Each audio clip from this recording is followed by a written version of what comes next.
তৈরি করা হয়? বাড়িতে কি গুঁড়া দুধ তৈরি করা আদৌ সম্ভব? আজকে আমি সেই অসম্ভব কাজটাই কিন্তু সম্ভব করে ফেলেছি। বাড়ির সবাই চমকে গিয়েছে কিভাবে আমি এই গুঁড়া দুধটা তৈরি করতে পারলাম।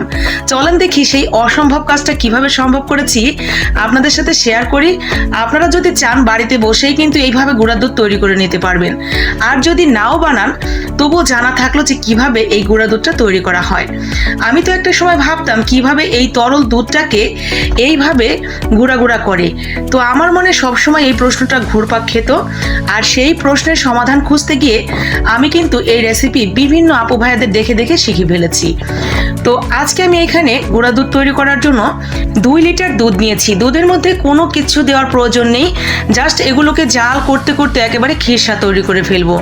আমরা ঠিক যেভাবে পাটিসাপটার খিরসা তৈরি করে নেই ওইভাবে দুধের একটা খিরসা তৈরি করতে করতে ঠিক এরকম করে ফেলেছি। খিরসাটা আমাদের রেডি হয়ে গেছে। এখন আমরা এটা শুকিয়ে নেব রোদে দিয়ে।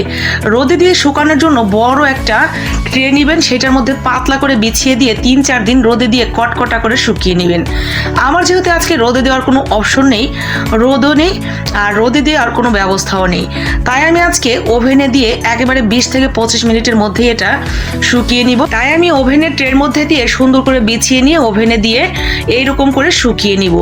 ওভেনে শুকিয়ে নিলে শুধুমাত্র একটাই সমস্যা, একটু লাল লাল হয়ে যাবে, কারণ দ্রুতই আমরা তাপ দিয়ে শুকিয়ে ফেলেছি যার কারণে।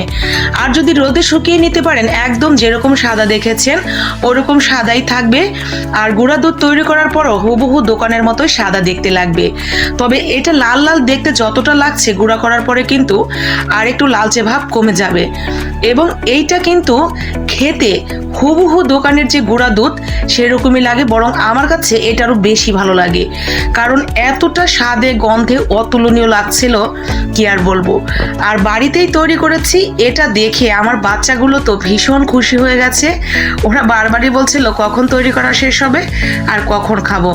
দেখেন লালচে ভাবটা কিন্তু গুঁড়া করার পরে অনেকটাই কমে গেছে। আর এখন আমি এই গুঁড়া পাউডারটা সুন্দর করে চালনি দিয়ে চেলে নেব। যতটুকু বেরোবে বাকি সেটাও আবার ব্লেন্ডার করে আবারও চালনি দিয়ে চেলে নেব। তো দেখতেই পেলেন কত সহজে গুঁড়া দুধ বাড়িতেই বসে তৈরি করে ফেলা যায়। তবে এই গুঁড়া দুধ তৈরির রেসিপি যতটা সহজ মনে হচ্ছে খরচটা কিন্তু কম নয়। 2 লিটার দুধ থেকে মাত্র এতটুকু দুধ হয়েছে, তাহলে বুঝতেই পারছেন কতটা দাম দিয়ে আমরা গুঁড়া দুধ তৈরি করে আনি। এমনি এমনি না, খরচটাও আসলে অনেক বেশি হয়ে যায়।